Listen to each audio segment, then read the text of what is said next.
بسم الله الرحمن الرحيم. ألف لام ميم. ذلك الكتاب لا ريب فيه هدى للمتقين الذين يؤمنون بالغيب ويقيمون الصلاة ومما رزقناهم ينفقون والذين يؤمنون بما أنزل إليك وما أنزل من قبلك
إلا الفاسقين الذين ينقضون عهد الله من بعد ميثاقه ويقطعون ما أمر الله به أن يوصل ويفسدون في الأرض أولئك هم الخاسرون كيف تكفرون بالله وكنتم أمواتا فأحياكم ثم يميتكم ثم يحييكم ثم يحييكم ثم إليه ترجعون والذي خلق لكم ما في الأرض جميعا ثم استوى إلى السماء فسواهن 7 سماوات وهو بكل شيء عليم وإذ قال ربك للملائكة إني جاعل في الأرض خليفة قالوا أتجعل فيها من يفسد فيها ويسفك الدماء ونحن نسبح بحمدك ونقدس لك قال إني أعلم ما لا تعلمون وعلم آدم الأسماء كلها ثم عرضهم على الملائكة فقال أنبئوني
فعلتم لكنتم من الخاسرين. ولقد علمتم الذين اعتدوا منكم في السبت فقلنا لهم كونوا قردة خاسئين فجعلناها نكالا لما بين يديها وما خلفها وموعظة للمتقين. وإذ قال موسى لقومه إن الله يأمركم أن تذبحوا بقرة قالوا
بكفرهم فقليلا ما يؤمنون. ولما جاءهم كتاب من عند الله مصدق لما معهم وكانوا من قبل يستفتحون على الذين كفروا فلما جاءهم ما عرفوا كفروا به فلعنة الله على الكافرين. بئس ما اشتروا به أنفسهم أن يكفروا بما أنزل الله بغيا أن ينزل الله من فضله على من يشاء من عباده فباءوا بغضب على غضب وللكافرين عذاب مهين. وإذا قيل لهم آمنوا بما أنزل الله قالوا نؤمن بما أنزل علينا ويكفرون بما وراءه وهو الحق مصدقا لما معهم قل فلم تقتلون أنبياء الله من قبل إن كنتم مؤمنين. ولقد جاءكم موسى بالبينات ثم اتخذتم العجل من بعده وأنتم ظالمون. وإذ أخذنا ميثاقكم ورفعنا فوقكم الطور خذوا ما آتيناكم بقوة واسمعوا قالوا سمعنا وعصينا وأشركوا في قلوبهم العجل بكفرهم قل بئس ما يأمركم به إيمانكم إن كنتم مؤمنين. قل إن كانت لكم الدار الآخرة عند الله خالصة من دون الناس فتمنوا الموت إن كنتم صادقين ولن يتمنوا أبدا بما قدمت أيديهم والله عليم بالظالمين. ولتجدنهم أحرص الناس على حياة ومن الذين أشركوا يود أحدهم لو يعمر ألف سنة وما هو بمزحزحه من العذاب أن يعمر والله بصير بما يعملون. قل من كان عدوا لجبريل فإنه نزله على قلبك بإذن الله مصدقا لما بين يديه وهدى وبشرى للمؤمنين. من كان عدوا لله وملائكته ورسله وجبريل وميكال فإن الله عدو للكافرين. ولقد أنزلنا إليك آيات بينات وما يكفر بها إلا الفاسقون.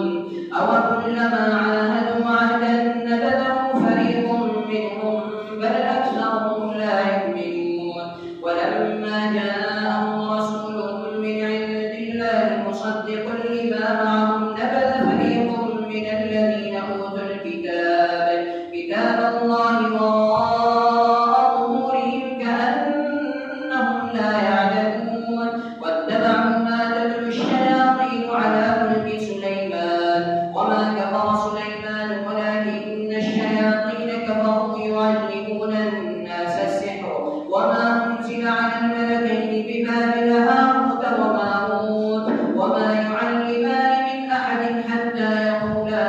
إنما نحن فتنة فلا تكفر فيتعلمون منهما ما يفرقون به بين المرء وزوجه وما هم بضالين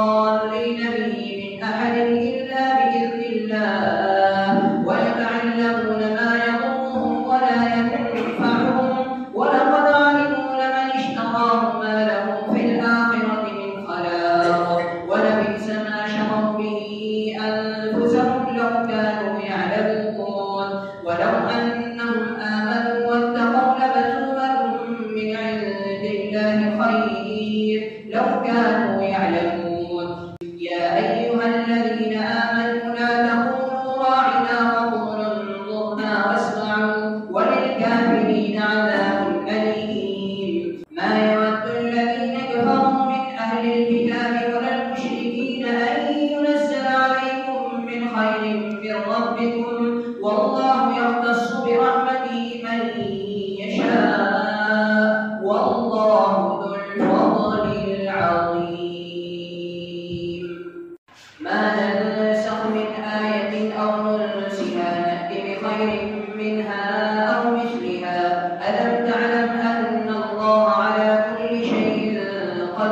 تريدون أن تسألوا رسولكم كما سئل موسى من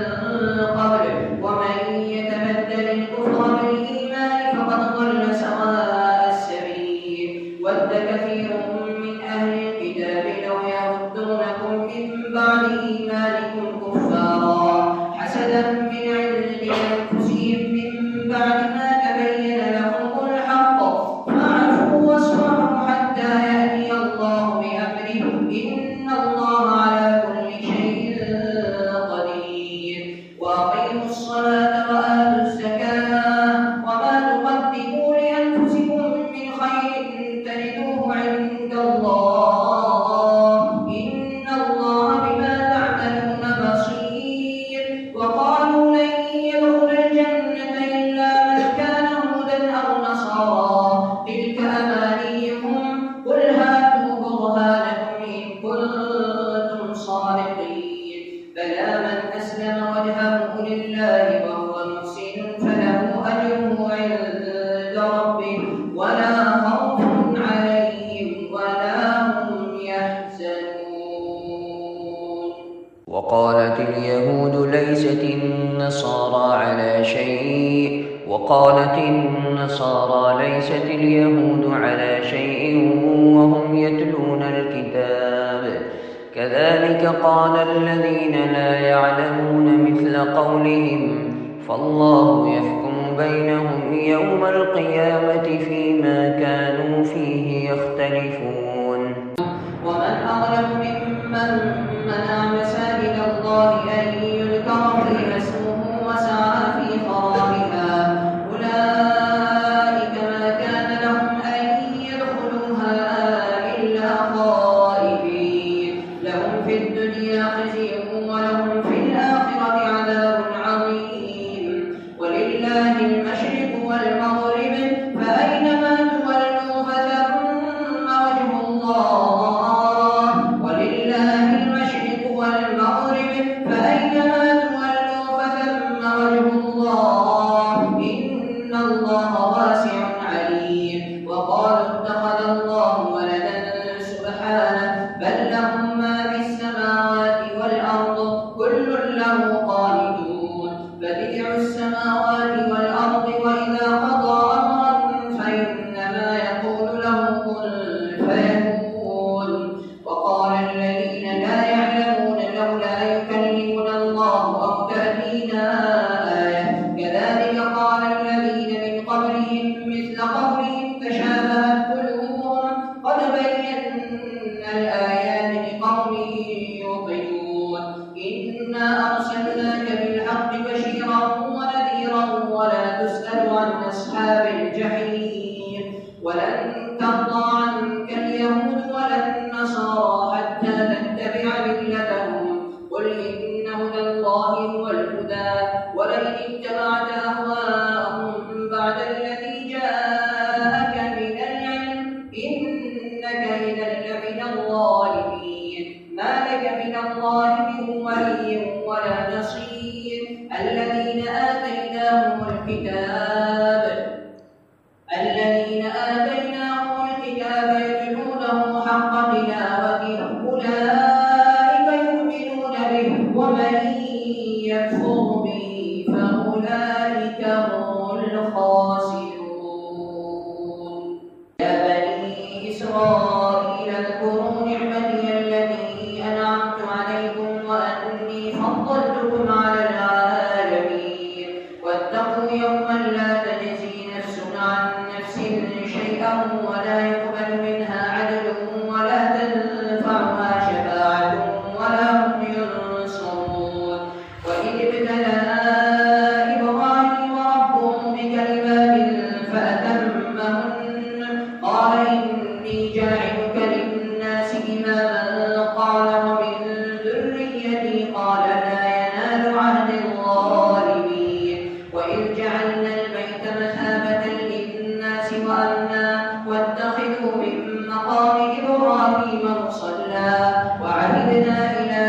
أنت التواب الرحيم ربنا وابعث فيهم رسولا منهم يتلو عليهم آياتك ويعلمهم الكتاب والحكمة ويزكيهم إنك أنت العزيز الحكيم ومن يرغب عن ملة إبراهيم إلا من سفه نفسه ولقد اصطفيناه في الدنيا وإنه في الآخرة لمن الصالحين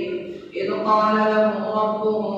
أسلم قال أسلمت لرب العالمين ووصى بها إبراهيم بنيه ويعقوب يا بني إن الله اصطفى لكم الدين فلا تموتن إلا وأنتم مسلمون أم كنتم شهداء إذ حضر يعقوب الموت إذ قال لبنيه ما تعبدون من بعدي قالوا نعبد إلهك وإله آبائك إبراهيم وإسحاق إلها واحدا قالوا نعبد إلهك وإله آبائك إبراهيم وإسماعيل وإسحاق إلها واحدا ونحن له مسلمون تلك أمة قد خلت لها ما كسبت ولكم ما كسبتم ولا تسألون عما كانوا يعملون وقالوا كونوا هودا أو نصارى تهتدوا قل بل ملة إبراهيم حنيفا وما كان من المشركين قولوا آمنا بالله وما أنزل إلينا وما أنزل إلى إبراهيم وإسماعيل وإسحاق ويعقوب والأسباط وما أوتي موسى وعيسى وما أوتي النبيون من ربهم لا نفرق بين أحد منهم ونحن له مسلمون فإن آمنوا بمثل ما آمنتم به فقد اهتدوا وإن تولوا فإنما هم في شقاق فسيكفيكهم الله وهو السميع العليم صبغة الله ومن أحسن من الله صبغة ونحن له عابدون قل أتحاجوننا في الله وهو ربنا وربكم ولنا أعمالنا ولكم أعمالكم ونحن له مخلصون أم تقولون إن إبراهيم وإسماعيل وإسحاق ويعقوب والأسباط كانوا هودا أو نصارى قل أأنتم أعلم أم الله ومن أظلم ممن كتم شهادة عنده من الله وما الله بغافل عما تعملون تلك أمة قد خلت لها ما كسبت ولكم ما كسبتم ولا تسألون عما كانوا يعملون سيقول السفهاء من الناس ما ولاهم عن قبلتهم التي كانوا عليها قل لله المشرق والمغرب يهدي من يشاء إلى صراط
ربك فلا تكونن من الممترين ولكل وجهة هو موليها فاستبقوا الخيرات أينما تكونوا يأت بكم الله جميعا إن الله على كل شيء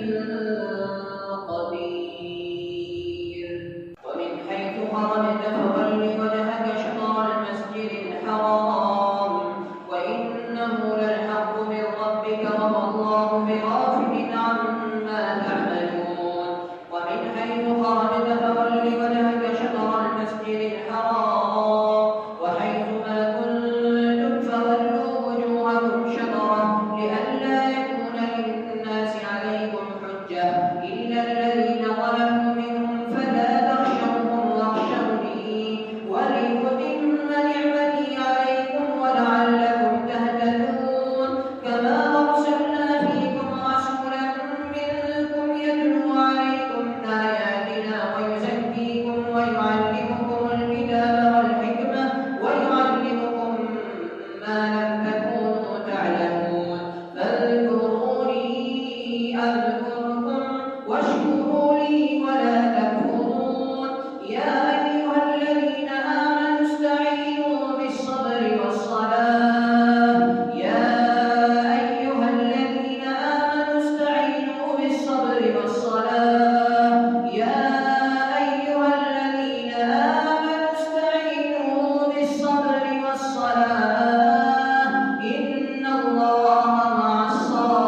الصابرين ولا تقولوا لمن يقتل في سبيل الله أموات بل أحياء ولكن لا تشعرون ولنبلونكم بشيء من الخوف والجوع ونقص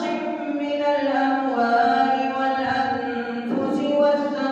والثمرات وبشر الصابرين الذين إذا أصابتهم مصيبة قالوا إنا لله وإنا إليه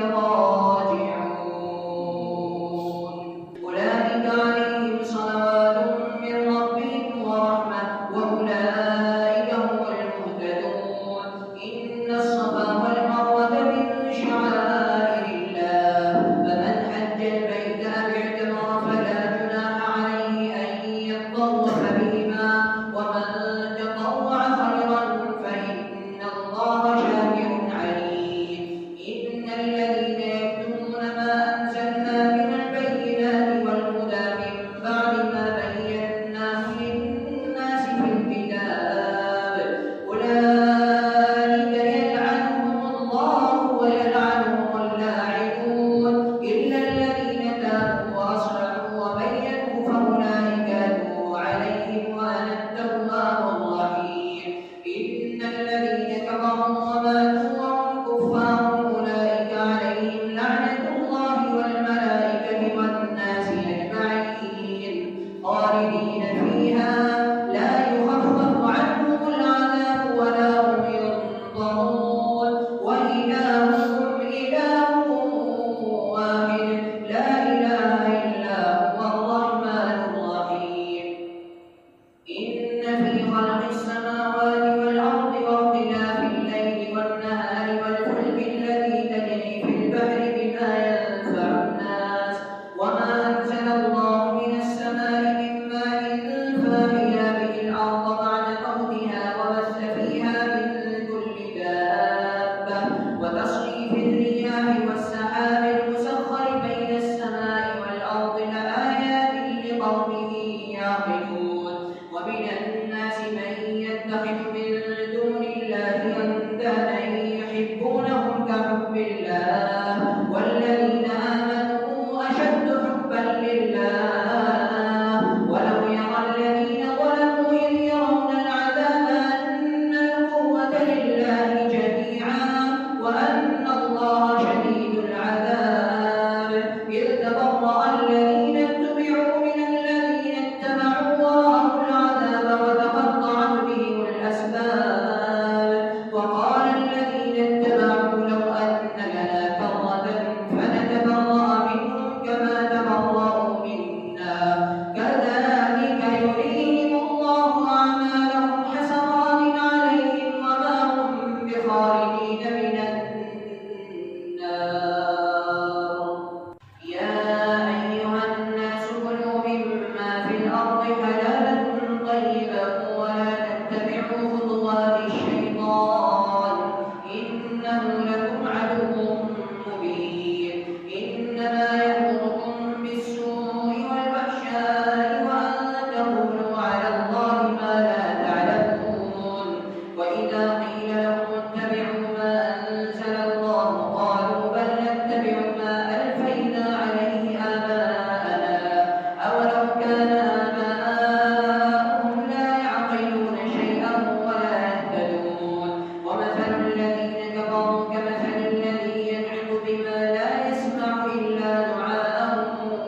تعبدون إنما حرم عليكم الميتة والدم ولحم الخنزير وما أهل به لغير الله فمن اضطر غير باغ ولا عاد فلا إثم عليه إن الله غفور رحيم إن الذين يكتمون ما أنزل الله من الكتاب ويشترون به ثمنا قليلا أولئك ما يأكلون في بطونهم إلا النار ولا يكلمهم الله يوم القيامة ولا يزكيهم ولهم عذاب أليم أولئك الذين اشتروا الضلالة بالهدى والعذاب بالمغفرة فما أصبرهم على النار ذلك بأن الله نزل الكتاب بالحق وإن الذين اختلفوا في الكتاب لفي شقاق بعيد ليس البر أن تولوا وجوهكم قبل المشرق والمغرب ولكن البر من آمن بالله واليوم الآخر والملائكة والكتاب والنبيين وآتى المال على حبه ذوي القربى واليتامى والمساكين وابن السبيل والسائلين وفي الرقاب وأقام الصلاة وآتى الزكاة والموفون بعهدهم إذا عاهدوا والصابرين في البأساء والضراء وحين البأس أولئك الذين صدقوا وأولئك هم المتقون يا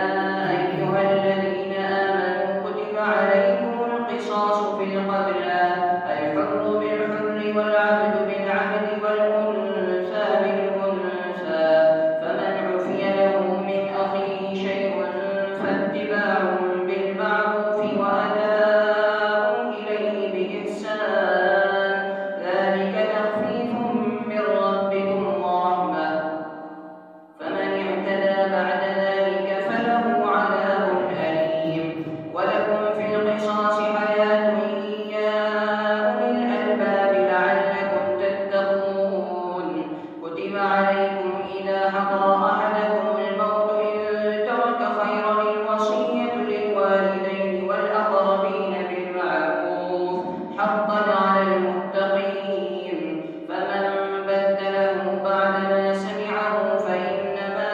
إثمه على الذين يبدلونه إن الله سميع عليم فمن خاف من موص جنفا أو إثما فأصلح بينهم فلا إثم عليه إن الله غفور رحيم يا أيها الذين آمنوا كتب عليكم الصيام كما كتب على الذين من قبلكم لعلكم تتقون أياما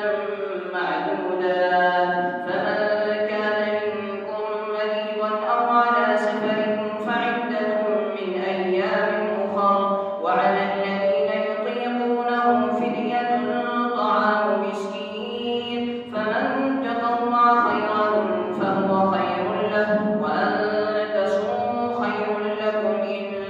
كنتم تعلمون شهر رمضان الذي أنزل فيه القرآن هدى للناس وبينات من الهدى والفرقان فمن شهد منكم الشهر فليصم ومن كان مريضا أو على سفر فعدة من أيام أخر يريد الله بكم اليسر ولا يريد بكم العسر ولتكملوا العدة ولتكبروا الله على ما هداكم ولعلكم تشكرون وإذا سألك عبادي عني فإني قريب أجيب دعوة الداعي إذا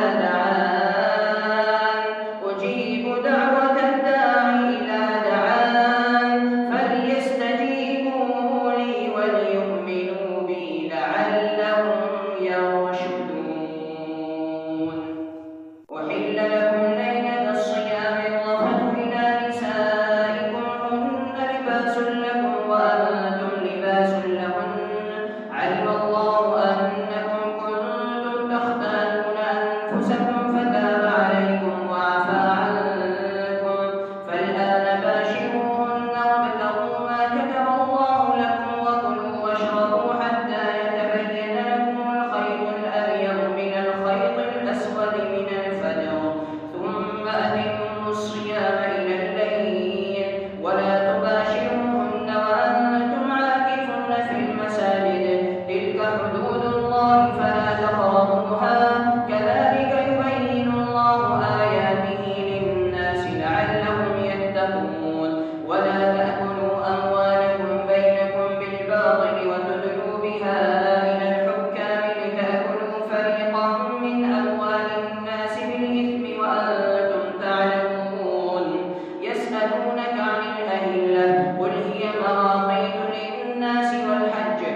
وليس البر بأن تأتوا البيوت من ظهورها ولكن البر من اتقى وأتوا البيوت من أبوابها واتقوا الله لعلكم تفلحون وقاتلوا في سبيل الله الذين يقاتلونكم ولا تعتدوا إن الله لا يحب المعتدين واقتلوهم حيث ثقفتموهم وأخرجوهم من حيث أخرجوكم والفتنة أشد من القتل ولا تقاتلوهم عند المسجد الحرام حتى يقاتلوكم فيه فإن قاتلوكم فاقتلوهم كذلك جزاء الكافرين فإن انتهوا فإن الله غفور رحيم وقاتلوهم حتى لا تكون فتنة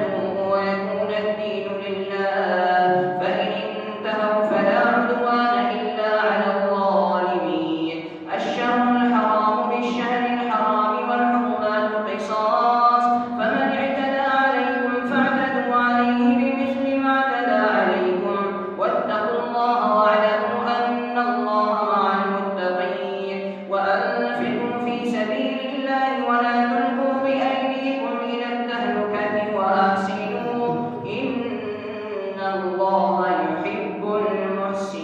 المحسنين وأتموا الحج والعمرة لله فإن أحصرتم فما استيسر من الهدي ولا تحلقوا رؤوسكم حتى يبلغ الهدي محله فمن كان منكم مريضا أو به أذى من رأسه ففدية من صيام أو صدقة أو نسك فإذا أمنتم فمن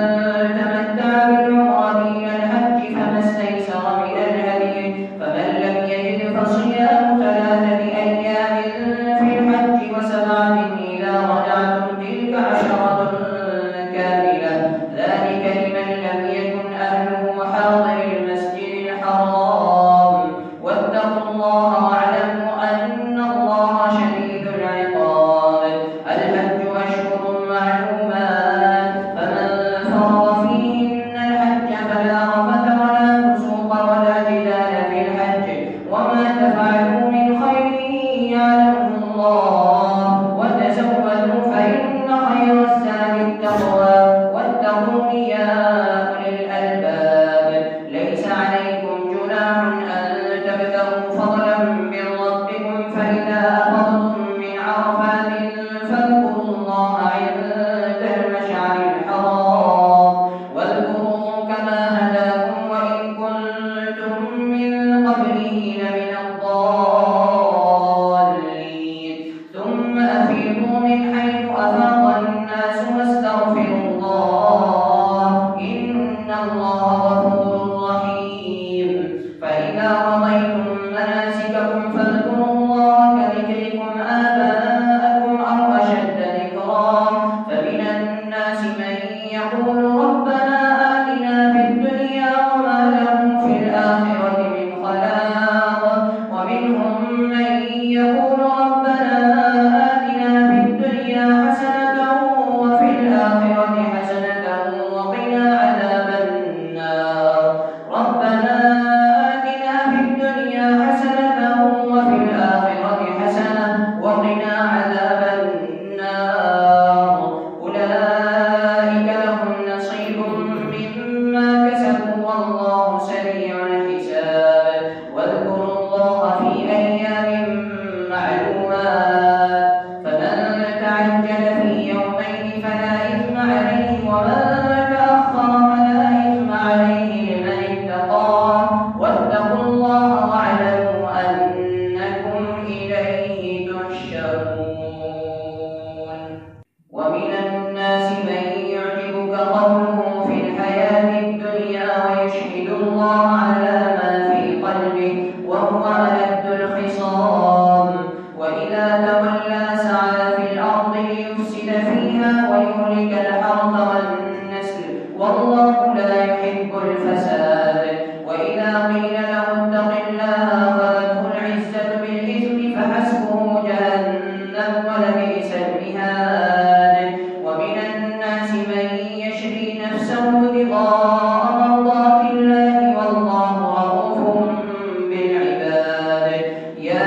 أيها الذين آمنوا ادخلوا في السلم كافة ولا تتبعوا خطوات الشيطان إنه لكم عدو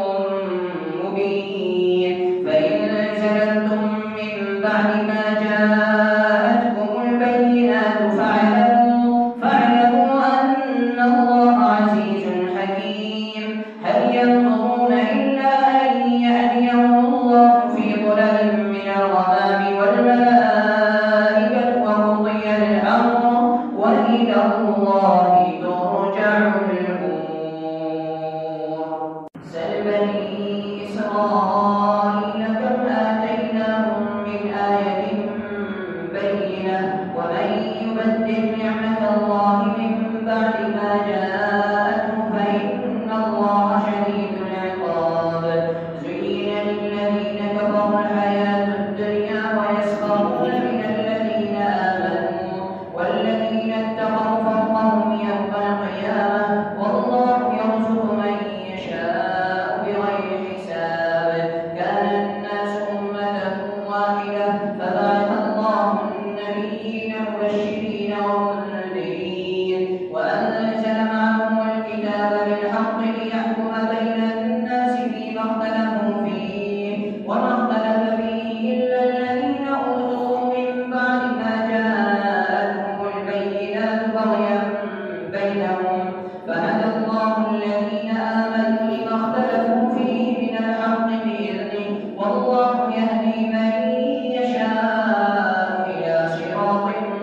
مستقيم أم حسبتم أن تدخلوا الجنة ولما يأتكم مثل الذين خلوا من قبلكم مستهم البأساء والضراء وزلزلوا حتى يقول الرسول والذين آمنوا معه متى نصر الله ألا إن نصر الله قريب يسألونك ماذا ينفقون قل ما أنفقتم من خير فللوالدين والأقربين واليتامى والمساكين وابن السبيل وما تفعلوا من خير فإن الله به عليم كتب عليكم القتال وهو كره لكم وعسى أن تكرهوا شيئا وهو خير لكم وعسى أن تحبوا شيئا وهو شر لكم والله يعلم وأنتم لا تعلمون يسألونك عن الشهر الحرام قتال فيه قل قتال فيه كبير وصد عن سبيل الله وكفر به والمسجد الحرام وإخراج أهله منه أكبر عند الله والفتنة أكبر من القتل ولا يزالون يقاتلونكم حتى يردوكم عن دينكم إن استطاعوا ومن يرتد منكم عن دينه فيمت وهو كافر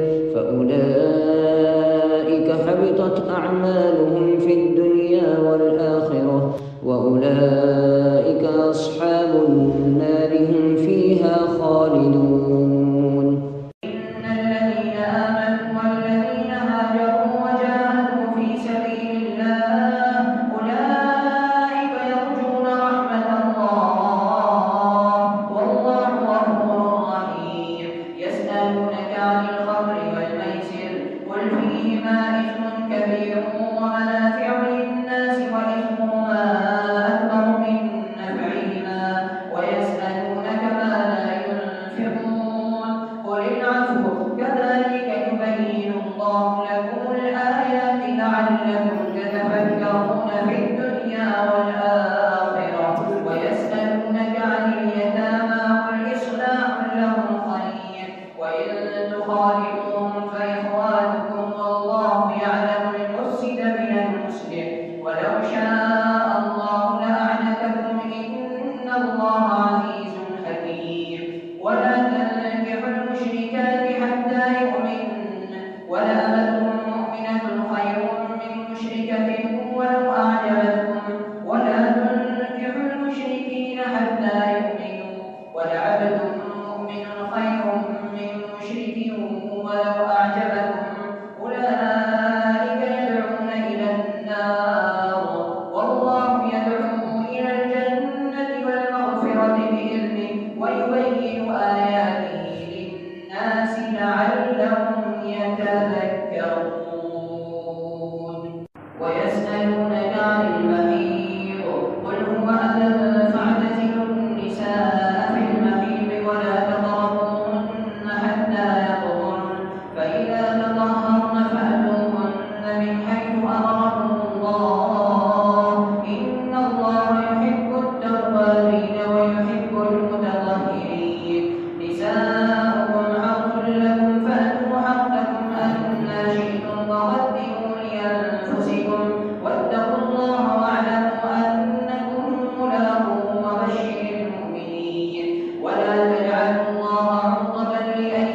بالمعروف واتقوا الله واعلموا أن الله بما تعملون بصير. والذين يتوفون منكم ويذرون أزواجا يتربصن بأنفسهن 4 أشهر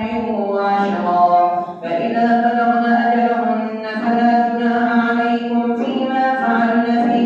أنفسهن بالمعروف والله بما تعملون خبير. ولا جناح عليكم فيما عرضتم به من خطبة النساء أو أكننتم في أنفسكم علم الله أنكم ستذكرونهن ولكن لا تواعدوهن سرا إلا أن تقولوا قولا معروفا ولا تعزموا عقدة النكاح حتى يبلغ الكتاب أجله واعلموا أن الله يعلم ما في أنفسكم فاحذروه واعلموا أن الله غفور حليم. لا جناح عليكم إن طلقتم النساء ما لم تمسوهن وتفرضوا لهن فريضة ومتعوهن على الموسع قدره وعلى المقتر قدره متاعا بالمعروف حقا على المحسنين. وإن طلقتموهن من قبل أن تمسوهن وقد فرضتم لهن فريضة فنصف ما فرضتم إلا أن يعفون أو يعفو الذي بيده عقدة النكاح وأن تعفوا أقرب للتقوى ولا تنسوا الفضل بينكم إن الله بما تعملون بصير. حافظوا على الصلوات والصلاة الوسطى وقوموا لله قانتين. فإن خفتم فرجالا أو ركبانا فإذا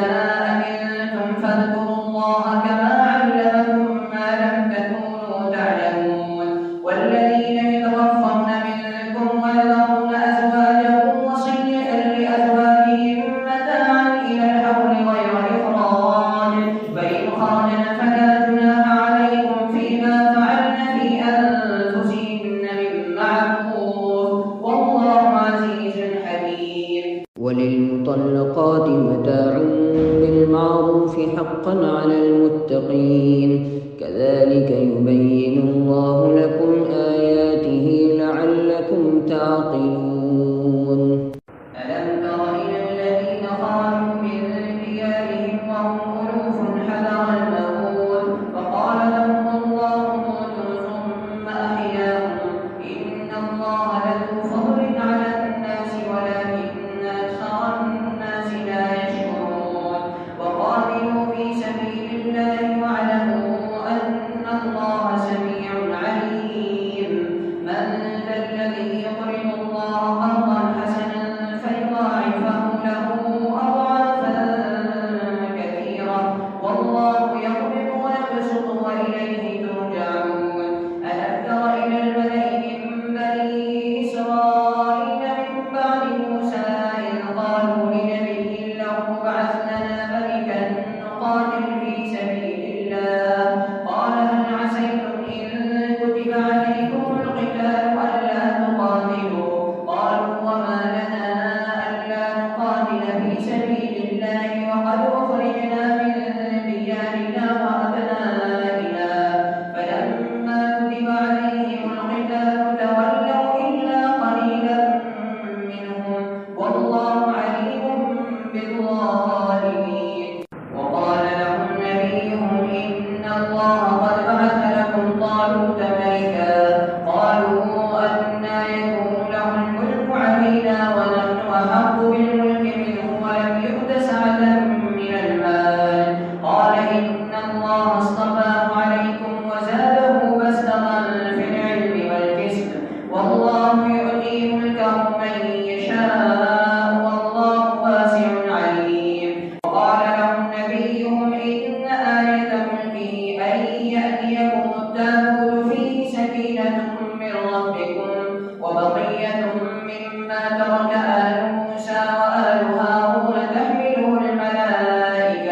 إن في ذلك لآية لكم إن كنتم مؤمنين. فلما فصل طالوت بالجنود قال إن الله مبتليكم بنهر فمن شرب منه فليس مني ومن لم يطعمه فإنه مني إلا من اغترف غرفة بيده فشربوا منه إلا قليلا منهم فلما جاوزه هو والذين آمنوا معه قالوا لا طاقة لنا اليوم بجالوت وجنوده قال الذين يظنون أنهم ملاقو الله كم من فئة قليلة غلبت فئة كثيرة بإذن الله والله مع الصابرين. ولما برزوا لجالوت وجنوده قالوا ربنا أفرغ علينا صبرا وثبت أقدامنا وانصرنا على القوم الكافرين فهزموهم بإذن الله وقتل داود جالوت وآتاه الله الملك والحكمة وعلمه مما يشاء ولولا دفع الله الناس بعضهم ببعض لفسدت الأرض ولكن الله ذو فضل على العالمين. تلك آيات الله نتلوها عليك بالحق وإنك لمن المرسلين. تلك الرسل فضلنا بعضهم على بعض منهم من كلم الله ورفع بعضهم درجات وآتينا عيسى ابن مريم البينات وأيدناه بروح القدس ولو شاء الله ما اقتتل الذين من بعدهم من بعد ما جاءتهم البينات ولكن اختلفوا فمنهم من آمن ومنهم من كفر ولو شاء الله ما اقتتلوا ولكن الله يفعل ما يريد. يا أيها الذين آمنوا أنفقوا مما رزقناكم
ولا أذى لهم أجرهم عند ربهم ولا خوف عليهم ولا هم يحزنون قول معروف ومغفرة خير من صدقة يتبعها أذى والله غني حليم يا أيها الذين آمنوا لا تبطلوا صدقاتكم بالمن والأذى كالذي ينفق ماله رئاء الناس ولا يؤمن بالله واليوم الآخر فمثله كمثل صفوان عليه تراب فأصابه وابل فتركه صلدا لا يقدرون على شيء مما كسبوا والله لا يهدي القوم الكافرين ومثل الذين ينفقون أموالهم ابتغاء مرضات الله وتثبيتا من أنفسهم كمثل جنة بربوة أصابها وابل فآتت أكلها ضعفين فإن لم يصبها وابل فطل والله بما تعملون بصير أيود أحدكم أن تكون له جنة من نخيل وأعناب تجري من تحتها الأنهار له فيها من كل الثمرات وأصابه الكبر وله ذرية ضعفاء فأصابها إعصار فيه نار فاحترقت كذلك يبين الله لكم الآيات لعلكم تتفكرون يا أيها الذين آمنوا أنفقوا من طيبات ما كسبتم ومما أخرجنا لكم من الأرض ولا تيمموا الخبيث منه تنفقون ولستم بآخره إلا أن تغمضوا فيه واعلموا أن الله غني حميد الشيطان يعدكم الفقر ويأمركم بالفحشاء والله يعدكم مغفرة منه وفضلا والله واسع عليم يؤتي الحكمة من يشاء ومن يؤت الحكمة فقد أوتي خيرا كثيرا وما يذكر إلا أولو الألباب ليس عليكم جناح أن تبتغوا فضلا من ربكم وما يذكر إلا أولو الألباب وما أنفقتم من نفقة أو نذرتم من نذر فإن الله يعلم وما للظالمين من أنصار إن تبدوا الصدقات فنعما هي وإن تخفوها وتؤتوها الفقراء فهو خير لكم ويكفر عنكم من سيئاتكم والله بما تعملون خبير ليس عليك هداهم ولكن الله يهدي من يشاء وما تنفقوا من خير فلأنفسكم وما تنفقون إلا ابتغاء وجه الله وما تنفقوا من خير يوفى إليكم وأنتم لا تظلمون للفقراء الذين أرسلوا في سبيل الله لا يستطيعون ضربا في الأرض يحسبهم الجاهل أغنياء من التعفف تعرفهم بسيماهم لا يسألون الناس إلحافا وما تنفقوا من خير فإن الله به عليم الذين ينفقون أموالهم بالليل والنهار سرا وعلانية فلهم أجرهم عند ربهم ولا خوف عليهم ولا هم يحزنون الذين يأكلون الربا لا يقومون إلا كما يقوم الذي يتخبطه الشيطان من المس ذلك بأنهم قالوا إنما البيع مثل الربا وأحل الله البيع وحرم الربا فمن جاءه موعظة من ربه فانتهى فله ما سلف وأمره إلى الله ومن عاد فأولئك أصحاب النار هم فيها خالدون يمحق الله الربا ويربي الصدقات والله لا يحب كل كفار أثيم. إن الذين آمنوا وعملوا الصالحات وأقاموا الصلاة وآتوا الزكاة لهم أجرهم عند ربهم ولا خوف عليهم ولا هم يحزنون. يا أيها الذين آمنوا اتقوا الله وذروا ما بقي من الربا إن كنتم مؤمنين، فإن لم تفعلوا فأذنوا بحرب من الله ورسوله، فإن تبتم فلكم رؤوس أموالكم لا تظلمون ولا تظلمون. وإن كان ذو عسرة فنظرة إلى ميسرة وأن تصدقوا خير لكم إن كنتم تعلمون. واتقوا يوما ترجعون فيه إلى الله ثم توفى كل نفس ما كسبت وهم لا يظلمون. يا أيها الذين آمنوا إذا تداينتم بدين إلى أجل مسمى فاكتبوه، وليكتب بينكم كاتب بالعدل ولا يأب كاتب أن يكتب كما علمه الله، فليكتب وليملل الذي عليه الحق وليتق الله ربه ولا يبخس منه شيئا، فإن كان الذي عليه الحق سفيها أو ضعيفا أو لا يستطيع أن يمله فليملل وليه بالعدل، واستشهدوا شهيدين من رجالكم، فإن لم يكونا رجلين فرجل وامرأتان ممن ترضون من الشهداء أن تضل إحداهما فتذكر إحداهما الأخرى، ولا يأبى الشهداء إذا ما دعوا ولا تسأموا أن تكتبوه صغيرا أو كبيرا إلى أجله، ذلكم أقسط عند الله وأقوم للشهادة وأدنى ألا ترتابوا،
Thanks for watching. Don't forget to like, comment, share and subscribe to Al Wahid channel.